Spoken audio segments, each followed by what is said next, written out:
Hello and welcome to Things Fall Apart. My name's Chris. Thanks for joining me on our podcast today about progressive education. This is Things Fall Apart from the Human Restoration Project, which is brought to you by our patrons, two of which are Nick Covington and Jenny Lucas. Thank you so much for your continued support. You can find out more about the Human Restoration Project, as well as all of the great materials we provide, our podcast and our thoughts, on our website at humanrestorationproject.org. or on Twitter at HumeResPro. Today, we're joined by Ira Socol. Ira is the Public Education Director of Educational Technology and Innovation, a design project manager, a researcher, a specialist in universal design technology, a senior provocateur, among many other titles. Ira's latest book, written in part with Pam Moran and Chad Ratliff, is Timeless Learning: How Imagination, Observation, and Zero-Based Thinking Change Schools. It explores how makerspaces, project-based learning, and student-centered instruction radically changes schools from assembly lines to a community learning space. So your book opens up with this idea of student-centered learning, which is something that we often talk about in schools, but really what that translates to is do what I tell you, just in an individualized way. So can you talk about your goals of student-centered learning and how that relates to the message of timeless learning? Well, one of the things that I think the three of us have really come to the conclusion is that individualized ed is still teacher-focused education. And, this goes back a long way for me, from my work in special education, that it isn't the job of the teacher to individualize education. It's the job of the student to personalize it. And to, in a term I have often used and have written about, tool belt theory, that students need to not only build their learning by themselves, but build the collection of tools they use on a daily or hourly basis. And it is in that learning where the student creates the context and the environment that you actually allow the widest range of students to succeed. So child-centered learning to us is all about student-created context.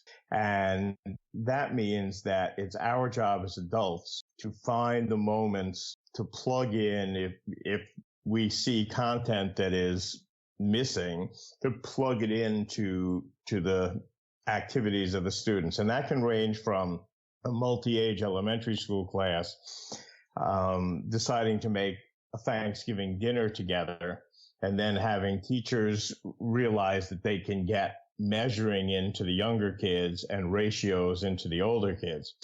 Or it can be a group of students, building, as we describe, tree houses in their middle school cafeteria, and realizing all the math and communication skills and science that can be plugged into that. The trick is to say to the students, what do you want to do? That's always the first question we hope educators ask. But what goes behind that question is, what do we want our children to be? And we wanted them to be independent, collaborative, creative, capable of leading their own lives in a good way. And if we do that, we really need to bring the hidden curriculum of schools into, philosophical alignment with, what we believe we want our children to be. And, so schools can often, talk about, well, we're going to have a genius hour, but when they have the genius hour, kids still have to raise their hands and ask permission to go to the bathroom. So that's just not student-centered. I would love to talk about that, because it's one of the favorite things that I read when I was reading through your work, which is talking about Genius Hour. I'll just quote you really quickly. Authentic opportunities for learners to create, design, build, engineer, and compose cannot truly coexist within the standardization model. That's why tinkering around the edges, adding a genius hour to an otherwise unchanged school day accomplishes nothing except to highlight all that's wrong with our schools for this century. So you've kind of already touched on it, but could you elaborate further on why it is that genius hour really isn't enough? Well, there's the famous Larry Cuban book, Tinkering Towards Utopia. When you tinker, all you do is reveal everything that's wrong. So if you say to students, during this hour a day or this hour a week or, this 2 hours a week, we're going to do learning well, what does that do but highlight what you're doing the rest of the week or the rest of the day? And students pick up on this immediately. It's like saying, I need to get to the one class where the teacher cares about me, right? It highlights what's wrong with all the rest. So the problem is that when change just something around a moment and you say this is something we've added in, what it does for students is it shows the gap between what education could be and what it currently is. So I'm not saying you can't use that as a start to help teachers learn to let go, which is really what it's all about, letting the adults in the school learn to give up the control that they usually guard so jealously. You can use that if you have a plan to go further.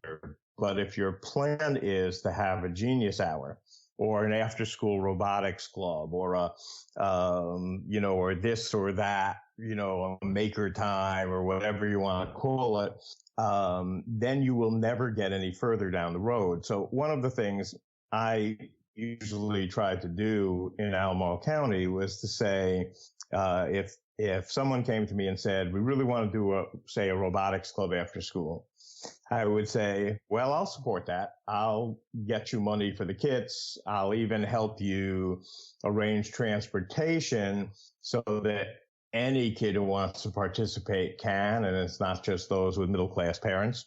But before I do that, you need to come to me with a plan for how this robotics club is going to, in 2 years, be robotics and coding infused in all math instruction in every classroom. So it's the trick of saying, you can tinker around the edges if you have a plan to get, things fundamentally changed.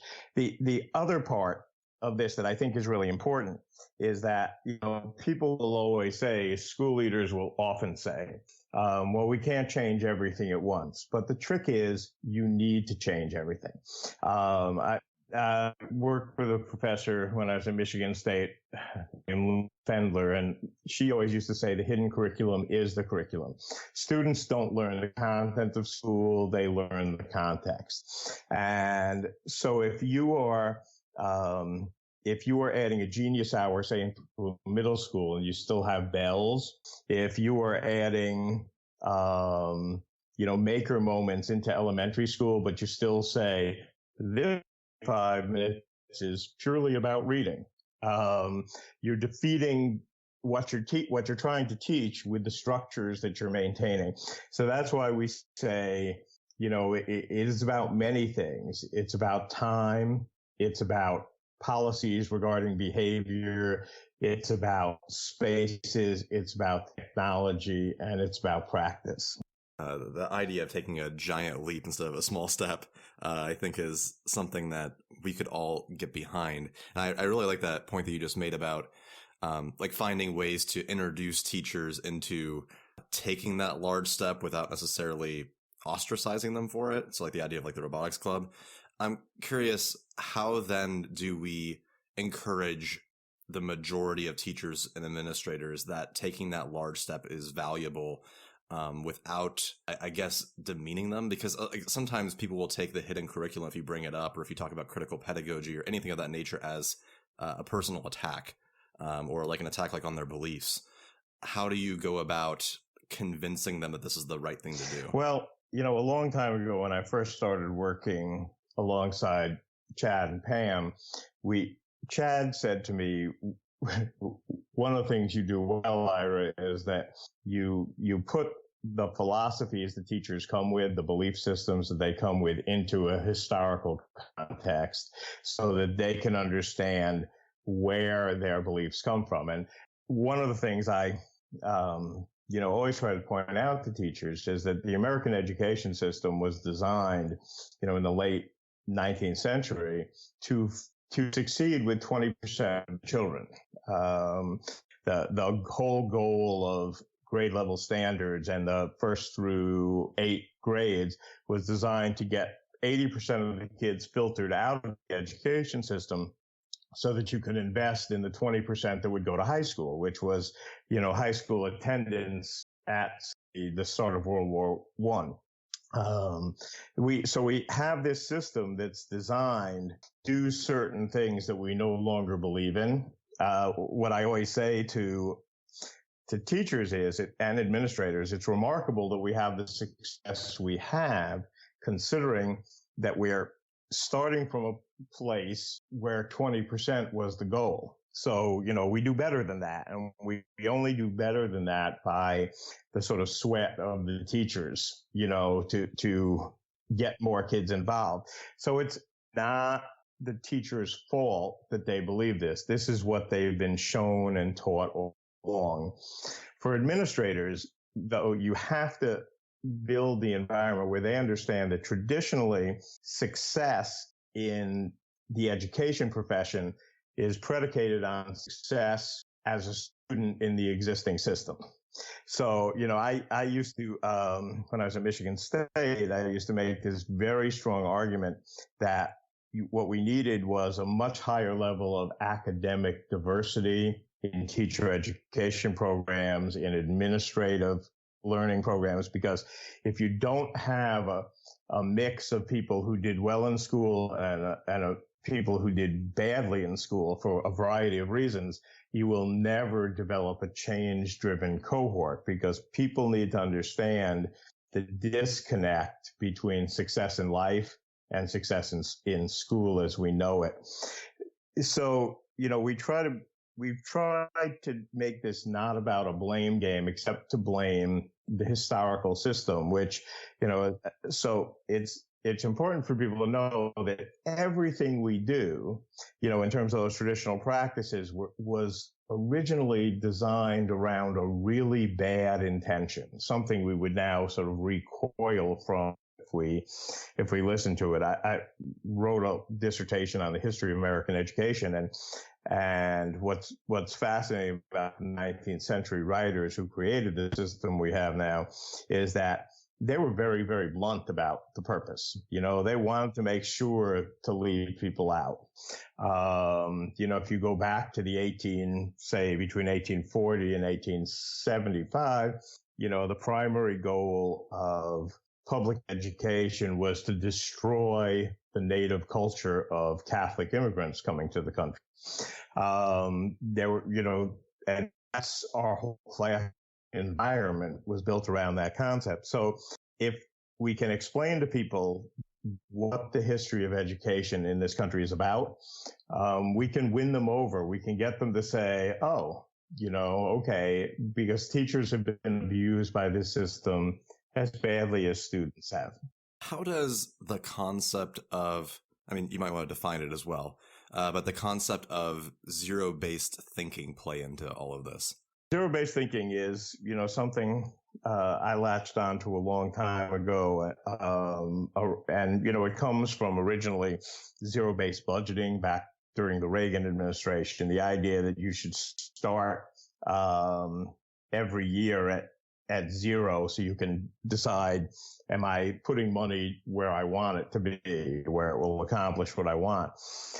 Zero-based thinking in education is, to use Pam's term, all about the Bell Labs moment. And she tells the story better than I do, but there's that moment in the early 50s when the head of AT&T goes out to Bell Labs in New Jersey and says, okay, this is what we're going to do this year. we're going to imagine that the phone system of the United States has been completely destroyed.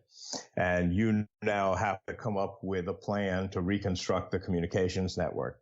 And over the next year, the engineers at Bell Labs developed at least the concepts of everything we use today: cell phones and wireless and microwave transmission, and just dialing by pushing buttons instead of spinning a rotary clicker. They just imagined into being this entirely new thing because, they said, well, why would we ever put wires up again, right? That seems like a really bad idea. And so our translation of that is, imagine if you'd never seen a school, you'd never heard of a school, but you had to get kids from age 4 to say 18 or 22. What would you do? And if you can think with that blank slate, you sort of get to your North Star of thinking. This is where I want to go. We can't make that leap all in one shot. It's not possible. We have all this existing infrastructure and things like that in place. And the phone company couldn't make the leap in less than 40 years either, when it really came down to it. But if you have that North Star as your goal, then your tinkering will be done with a purpose to move you toward that. So, what we can say, for example, is, and I think this is now 4 years ago, but we were faced with needing to add 6 classrooms to an urban elementary school. And what we did instead of adding 6 classrooms is we built this very complex space for the equivalent of 6 classes of children, K through 5, with 6 teachers, all interacting, built around a kitchen in the middle, because that's sort of the hearth of the home kind of learning environment, with lots of ability to flow in or out. The space has multiple levels because hills are part of the world, and it has nooks to hide in and big spaces to gather in and all sorts of things like that. We did away with the concept of age-based grades. That is, we said, kids might cluster around and sort of home teachers as a thing, but basically it would be this interconnected flow of things based on the idea of, the aspirational peer, which means the kid who can do just the next step that you can't, so you can, imitate and follow and learn from. So we created this as a total change center, but at the same time, we went around the rest of that school and we changed not every bit of furniture, but certain chunks of furniture, certain places. We developed a long-term plan that if this was a great success, we would be able to knock down walls in a variety of other places, to create more environments like this. Reimagining this and led us to, this radically different space. Now, we didn't make this radically different space for all 7,000 of our elementary school kids, but we made it with a plan. So since that time, we've converted an entire rural elementary school into this pattern. We just rebuilt another urban elementary school. And in this case, we had learned enough to know that we had to redo the entire building as we added on. We had to add on 16 classrooms. But we rebuilt the other 24, at the same time. And so it led us into a place. And, but I will say that part of this comes from how widely do you spread your learning. One of the things that I did with Dr. Moran 5 or 6 years ago is we toured a whole bunch of schools in Ireland, and we saw that, they don't think of dividing elementary school kids up by age. And so we saw this, marvelous level of interconnected learning. And one of the things that struck us was, Pam said to a teacher, wouldn't it be easier if you just had a room full of 8-year-olds? And she just looked at us and said, I don't understand. If you had a room full of 8-year-olds, how would anyone learn to be 9? But you think about the way people learn outside of school, how they learn in families, how they, you see how they learn from play with other kids. And suddenly it all opens up to you that you can do something radically different. So the zero-based thinking is not to say we're going to throw everything out tomorrow, because one of the things that we often focus on is that concept of aim small, miss small at the start. Don't do LAUSD iPad moment where you put something out to everyone and it doesn't work. But start with your goal, which gives you the plan that allows your pilots to be a real opportunity to learn from. Hey there. We hope you're enjoying the podcast. The Human Restoration Project stays alive because of generous donations by our patrons. Take a second and check out our website at humanrestorationproject.org for more podcasts, our blog, and all sorts of free resources that we've designed for educators. And if you love what we do, consider supporting us on Patreon. For as little as $1 a month, Patreon supporters receive goodies from being listed in the credits of our resources to early access to what we do. Thanks in advance. So I honestly hate talking about this because I feel like it's always gross, because I feel like I bring it up every single time. But it's, how do you couple that with state mandates? So standardized testing, or like seat time, and an administrator or someone who comes in who's freaking out like this is not meeting the minimum requirements for X, some really outlandish traditional policy. So how do you couple together these really cool, innovative ideas while simultaneously meeting the demands of the outdated system that exists? It's a complicated, rope for administrators, and I'm not going to pretend it's easy. But I always think back to one of the things that we saw in Ireland, and I have seen at other trips there, is that though their primary schools, their pre-K through 6 experiences are fabulous, their secondary experiences, which were really only introduced, secondary education was really rare in Ireland until the 1970s when they joined the European Union. They adopted the British system, and it's awful, and so, we'd have these discussions with these principals, and they'd say, well, but the inspectors will come around. And so finally I said, how often do the inspectors come around? And they said, once every 7 years. And I said, do you know they're coming? And they said, yeah. I said, well, a little courage here, that you can fake it when you have to. And it is the thing about courage and the willingness, in the words of Neil Postman and Charles Weingartner, to be subversive. Your teaching. There are a couple of things that, we've tried to accomplish. And one of the things is when you do pilots of radical change, you have to document this really well. I'm a person who argues, and I think the data backs me up, that, that 70s, early 80s, open education, all the things that people tend to knock now, whole language and new math and all those things was the only time in history when you saw progress by standardized testing in every group all across America. And I'll also point out that group is the group, that age cohort is the group that, made the internet what it is now, developed the personal computer, built the, if you think of our Titanic leaders of the moment, they're all people educated in that supposedly failing way. So you have to prove success. One of the things that we demonstrated with that first big multi-age space was there was a random group of students picked to be in there, a little heavy on the behavioral issues, but otherwise pretty much like the school. We picked a matching cohort in the same school, and we thought that was a really fine school, in terms of what we're trying to do. Anyway, we picked a matching cohort, and then we compared their score, on the state test.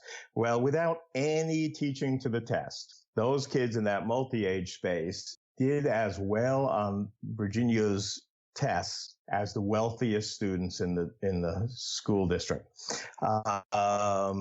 You don't have to teach the test to succeed on the test. What you need to do is get kids learning and understanding what's going on and practice. So you have to create proof. The other thing, another example of that is we had a principal of our largest high school, after watching the film Most Likely to Succeed, he said to Pam and I got to do something different. And he developed a program called the TEAM program that took, and I hate to use this term, but took the 60 incoming freshmen least likely to incoming ninth graders, kids who had major attendance problems and performance problems and stuff like that in middle school.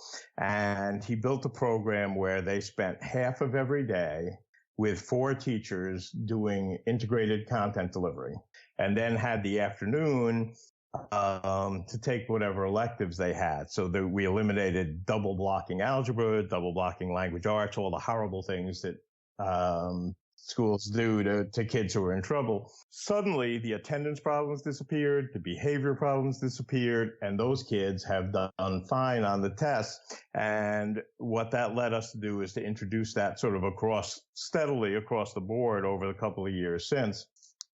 Because it just makes sense. It builds the relationships kids have, and it has led us to a thing where we talked about high school 2022, where your ninth grade year is all about working together, finding out what you want to do, and sort of working in these cohorts, and then you go off and make your choices for how you want to spend the next 3 years on your own. But you have to be able to produce, evidence that this is working. Now, when we've gone to the state Department of Education, and we're going to waive seat time, this, and this, or Virginia actually had a rule that required us to, in grade point averages, weight AP classes, and got a waiver last year to eliminate that. So you can create your environment if you're willing to be brave and do it. But I think that willing to be somewhat subversive. Teachers do all sorts of things once they're in their own classroom. I'd say one of our best middle school language arts teachers, 7th grade, opens every class with a maker 10 minutes. Build whatever things you want. And she said she does this primarily because middle school kids have a horrible time during passing times, or they just had a bad time in the class before, or they just had a fight with someone at lunch, or whatever it is. She wants to break them of that and let them free. She's also furnished a room entirely with found furniture. It's all couches and, different chairs and things like that. And, she creates an environment. Now you'd say, does that necessarily have an impact on, student success? Well, of course it does. You eliminate all the silly little things teachers and kids fight about all day by making the world more comfortable for them. So I think we can all do this from both directions, but it does indeed require courage. You have to have the courage to say, doing the right things for kids is what most matters to me. That's fascinating to me. It reminds me of a thing that happened to me last year at our school. Our school has always been very concerned that the state will come in and then say something, or, be like, what the hell are you guys doing? That kind of thing. And we were doing a project last year, a couple other teachers and I, where we were building a giant 2-story marble run. So, those marbles, like, they come down like this giant thing. It was representing agriculture, which is something that kids are interested in. We're like a FFA based school, if you will. Really kind of bizarre. But we were doing this crazy project in government class, and there was some government in there, but 80% of it was woodworking. And the state came to visit randomly out of nowhere, like inspectors. And they saw us doing this project for 3 hours. And what was interesting is that they weren't mad. They thought it was incredible. Like, they're like, this is the coolest thing ever. You have kids doing this, and they're sanding things and cutting things, and you're not like doing it for them. And they wanted to interview us and put it on their website. And the whole time I was just thinking to myself, like, this is so far against what it says on Ohio Department of Education's website on what we were supposed to be doing. And for the state inspectors, it's actually what they want us to be doing. So sometimes I wonder too, if maybe they just don't know what they want because it's so outside of the norm. It's so not what they expect. Because I think the perception is that if you're trying to teach the test and you're not teaching the test very well, that's a lot different than if you're not teaching the test whatsoever, but you're doing really cool stuff. I think everyone, including the people at state ed departments, I sort of believe in people's best intentions. I don't think anybody's out there to hurt kids. I don't think anybody in education comes to work and says, I'm going to make kids miserable today. So I think we often realize that we need to realize that we can talk back to power and make our arguments convincing. And, last year we spent 2 weeks with our technology department proving to the state that our kids could dictate the writing portions of the middle school, language arts test, and it would still meet all their standards. But we did it. We got the state to come out and watch us, work through this and stuff like that. But people often use that as an excuse. And I have this story and this goes back like 7 years, but I was working with a group of our middle school teachers, and, my plan for professional learning that day was I would collect a whole bunch of teachers and their kids and say, let's try to do something different together and see what we learn from it. We were doing a science thing, and it was the International Space Station had just made that video they made, first orbit, celebrating, Yuri Gagarin's first flight into space. And it was a fascinating lesson because, kids these days had no idea why they hadn't heard about this before and why this wasn't celebrated in this country. And when you said, well, it was Russia, that made no sense to them because it was no big deal. And they were, one of the things, Justin, this is off topic, but the kids were most fascinated by was that there were times when ground control couldn't talk to him. And one kid said, wait, I don't get it. They could shoot someone into space, but they couldn't get the radios to work. It's like bizarre.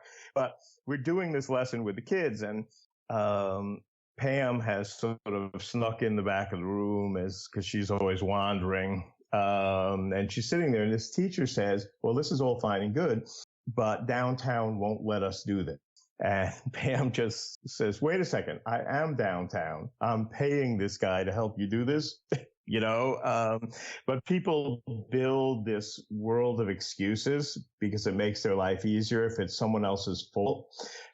Because changing your practice is not easy, and moving to a model where the teacher works much less hard during the school day, but much, much harder to prepare, is a difficult jump for people, because it's not easy, but you have to get away from blaming someone else. And, this is true of everybody at every level. If your school environment is problematic, really that falls on you if you're the principal. If your classroom behavior is problematic, it falls to the teacher to solve. We can spend a lot of time blaming outside influences, and Lord knows we live in a world of incredible challenges from poverty and violence and all the things that impact how our kids arrive at school. But that's not an excuse for us not taking action on our own. Yeah, let's talk about that, because that's a huge portion of your book, and I want to ensure that we get to it. And that's the structured and unstructured inequity. You talk about a lot. So people coming from, impoverished communities, they have this label before they even get into school. And many schools in impoverished communities, really don't have a lot of resources. And that's going to lead between, a much larger gap between those that have and those that have not, even in how much they learn or what their education environment's like. How do we go about leading change towards those equitable classrooms, whether or not we're in those classrooms or not? challenges are massive, and I've worked in troubled neighborhoods, communities for most of my adult life. In the 1980s, I worked in an education program for a homeless service agency in Grand Rapids, Michigan. I've worked with schools in trouble, and Albemarle County, has in the top 3% of counties in America for income inequity. So it's a huge problem. So we have kids who go home to houses where the parents literally play polo, and we have kids who go home to dirt floor shacks with no indoor plumbing, and everything in between. We have 70 something languages spoken in our schools. We face all of those things. There are a couple of things that I think are essential in terms of how you challenge the inequities. One is, and I had a kind of contested exchange with the XQ Super Rules Foundation a few months ago, where I said to them, I don't think you understand. You're handing out $10 million grants to build great schools. There are great schools all over the country. That's not what we're lacking. What we're lacking is great system, where every kid in a system has the same opportunities. And that's the difficult thing to create. So there's a belief in the structures of inequity, but there's also the philosophy of inequity. And I say a lot, and we even asked this in job interviews, even for people who were becoming technicians for our technology department. I say all the time, kids in poverty don't come to school knowing less, they know different. And how do you support that difference? So long ago, I was in one of our highest poverty rural schools. And, this kind of school, it's where you not only get breakfast, but you send home dinner for the family every day, right? And all weekend long. And so you understand this, and we all understand what this kind of place looks like. But Pam had just given me a kid's book about the ship's cat on the Titanic. And so I walked into the school. I said to the librarian, this was sort of, just off the cuff moment. I said, Christy, I want you to read this book with the kids, and while they're doing it, I'm going to teach them how to multitask. And she was like, what? I said, let's go get a class, somebody we can get right now. And we grabbed this group of fourth graders with a substitute teacher, had no idea what was going on, so it was probably really unfair. But we passed out laptops to the kids, not enough for everyone to have one, and we did that deliberately, so kids had to share and work together. And I said to the kids, we're going to do what everyone does now, which is when they're listening to something, they look up what they don't know, and they spread that knowledge around. So the book opens in Belfast in Northern Ireland, and the first question it said UK, and somebody said, what does UK mean? And one kid yells, University of Kentucky. And then this other girl says, well, that's stupid. Kentucky doesn't have an ocean. And I'll point out that you don't need a whole lot of background knowledge to make the leap into where you're going, So just knowing that Kentucky didn't have an ocean was enough to get this group through community cognition into a different place. And they kept moving through this, and, people were shouting out possibilities and answers, and it was absolutely fascinating. Kids were, once they connected with the whole Google Earth thing, they were looking up, Belfast and Southampton in England, and of course, houses. And you say, well, that's okay because that's part of the learning. When it was done, the teacher just grabbed the laptop, told the kids not to log out. She looked through the search histories and she said everyone was on task. And I said, of course, they were sort of interested, as a thing. She was so excited by it. She called up a friend who was librarian at our highest average income school and said, hey, you got to try this. This is so great. And 2 days later, I get email back from that other librarian who says, my kids can't do it. And I said, what do you mean they can't do it? She said, they're not willing to take the chance of giving a wrong answer, right? The kids in that community are raised to believe that there's only a right answer to things, and their judgment skills are way below the judgment skills of kids who come from impoverished, at-risk homes where judgment is what keeps them alive, right? So you have to look at what the capabilities are that come with kids' backgrounds and jump with it. Pam and I often show a picture when we do presentations that freaks people out. It's an 8-year-old on a chop saw. But there are a couple of things about this picture that are okay. So say to the kid, well, this is really interesting. Do you think you need an adult with you? And there were adults in sight, but, the kid, I don't know why, I'm the expert. Now, this is, again, a rural kid, but who knows about tools, and what he was doing was building a giant Jenga set for the kindergarten at his school. So there's empathy, there's, brilliant level of measuring, there's letting him be the expert in that situation and finding the success. One of the things we found when we converted all our summer schools into maker camps, realizing that summer school accomplishes almost nothing for anybody when it's done traditionally, because doubling down on what didn't work all year rarely has a successful end to it. So when we eliminated the apparent academic content, a whole group of kids who had never seen success before found it and ran with it. And then when they come back to school in the fall, they have the ability to be leaders and to be, fully sort of accepted in things. The other thing that I'll say is you don't need a ton of resources to pull everything off. We, Albemarle County, what makes it a decent test bed is it's the median-sized school district in the country with the median amount of funding. But that means half the schools in the country have less, sometimes way, way less. However, our most successful things are done because you change the attitude. One of our first real classroom transformations came when a third grade teacher said to me 8 years ago, he said, I got 2 questions for you. He said, I don't know how much furniture I need in my room. And he said, I need more whiteboards. And so I looked around the room and said, Michael, why don't you get rid of 3/4 of the furniture you have? Your kids are more comfortable on the floor anyway. And I said, and by the way, the floor looks wide enough to me to use as a whiteboard.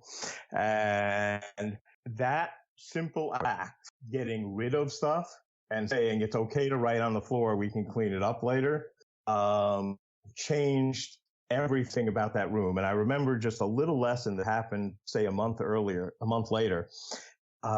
Kids were talking about communities, and the teacher said, why don't you get into groups and start drawing maps of your community on the floor? Well, the kids were all over the floor. They're drawing all these streets and buildings and stuff. And 2 groups bang into each other as they're expanding out. And they get into a fight over whose ground it is that requires the other 2 groups in the class to mediate. Well, you couldn't have a better activity. So it's not like you need to go buy steel case furniture. That's not the thing. Arduinos cost $15 a piece, and kids can program anything they want with it. There are ways to do things much less expensively. We did a big project this summer, opening a new high school center. That's another pilot, a school without classrooms or classes. The furniture came from Wayfair and IKEA commercial primarily. They're commercial entities. We had an interior designer who wanted to spend $500,000 on furniture. In the end, we spent $70,000. You do what you can, and it's in 2013, well, in 2012, we did a thing where we simply pulled all the money left in everybody's budgets in January, whether it was technology or building services or instruction, and we gathered for the 26 schools. We gathered together like $1.2 million. And we said to all 26, tell us what you want to do that will allow kids to do something they couldn't do before. And it wasn't a competitive grant thing because we funded every school. It didn't matter what the project were. Now, $1.2 million spread across 26 schools is not very much money, right? But one school that's majority Spanish speaking sent teachers to a Central American language immersion camp. Others knocked down walls. Others bought technology. Some bought furniture, but we wanted to show that with very little money, we could drive change in significant ways. And if you realize that you can furnish a school, and by the way, this wasn't just a school, there were 3 projects together in that $70,000, a whole office suite and a whole professional learning center were also in that. If you say this is how much money you have, you can figure out how to get where you need to go.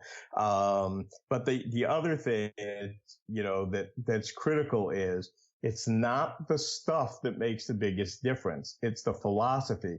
And I knew we had made a transformation down here, and it was, in 2013 that one of the assistant superintendents said to me, Ira, somebody's building a new house near where I am, and there's all this stuff out there, lumber and cardboard. He said, I loaded it all up in the back of my pickup truck. Who do you want me to give it to? Right? So cardboard and the little blades they make for saber saws that you can buy like 20 for $2 at Lowe's, and kids can build anything. You don't need the resources. You have to trust childhood and adolescent curiosity and, the native, drive to learn that's in all humans. Let's kind of wrap up with basically selling your book, if you will, because I think it's well written. Again, I want to emphasize how cool it is. A lot of times when you read books about like innovative schools and they talk about like cool things going on and design thinking and all that kind of stuff, a lot of times you walk away going, well, that's pretty cool. I should go visit that school. Not necessarily what can I do differently and like reflect on and change in my classroom or as administrator or whatever position I am. And I really like the fact that it has you question things, like there's actual built-in reflection. And I think that's really important. So essentially, tell us why we should buy your book. Well, I really struggled with the idea of writing a book at the beginning, and I think Chad did as well. I give Pam a whole lot of credit for sort of cracking the whip and getting us to work on it. But none of us wanted to write a how-to. None of us wanted to write a 10 great steps to great schools. What we wanted to do was first to tell our story, how we came to think about these things, and then to show that this was a conversation, as what has been since 2010 among the 3 of us, and a little longer for Chad and I, who actually used to fight on Twitter every night before we ever ended up working together. And the final thing was to say, let us help you start to think. Not let us tell you how to do it, but let us tell you how to start to think. And so we wrote a book that I think is based in storytelling and the way we tell stories, which is recursive and complicated and sort of all over the map, because that's the way we think. And we think there's an advantage to that nonlinear thinking. But then the next step is, how do we bring you into this in a way that can work? So I think, whether you're a superintendent or an ed prof or a principal or a teacher or want to be a teacher, there's something in here that can get your thinking going around what kind of changes are necessary. And I think those ending questions and sort of activity thoughts are based in things we've done informally with teachers over the years. And so I'll tell, this quick story about, the absolute nightmare for a first day teacher. We had this, like I said, this tiny rural elementary school in the mountains. And there's a new first grade teacher, brand new to teaching, just out of college. And at one moment, both Pam and I arrive at this classroom at the same time. So she's got the superintendent and some guy who she's not sure of, but is clearly central office, in her room at the same time. And she has, wherever this came from in her teacher training, she has a bunch of comfortable furniture because we've tried to get that in most places, but she has it roped off, as she says, until the kids will learn to use it. And there's one boy who keeps falling out of his chair, and she is getting over and over exasperated as we're watching. And finally, Pam just grabs her arm and says, I think he needs a different chair, right? I felt so bad for this teacher, but there's this lesson there about how Pam, Chad, and I have wandered schools and watched them and helped people learn to watch them. But the other thing is the simple act of saying what you see as a behavioral problem is actually a choice in comfort, a furniture problem, that needs to be addressed in this radically different way. And I think in our questions, what we're trying to get people is to question the beliefs they have that they don't even know where they come from. We asked a group of superintendents in Iowa last week, what do you do in your schools that you've never even thought about, right? What happens in your schools that you've never thought about? One of the things that, we have one middle school that has never used bells to mark the ends of classes. And what's great about having that is we could ask the principals of the other four, plus our high schools, well, why do you need bells if these guys don't need them, right? Now, you've never thought about that before, but just think about that, We just want people to think deeply about how to bring their practice in alignment with what they believe children should have the opportunities to do. And so I love the storytelling and I love the possibilities. And, it's a book that I had to listen to after it was all done before I decided I liked it. People may not know this, but I don't read very much that's not auditory because I've always struggled with reading. So it has more of a we're talking to you tone of voice than I think, we're handing it up to. So I hope people like it, and I hope we are helping the national conversation about what schools need to be for kids in this century to succeed. Hope you enjoyed this podcast. We want to connect with you and hear your thoughts. Follow us on Twitter, YouTube, Medium, and other social media, and be sure to check us out on our website at humanrestorationproject.org. If you want to support us in our endeavor of starting a movement towards progressive ed through high-quality resources, consider supporting us on Patreon. Thanks again.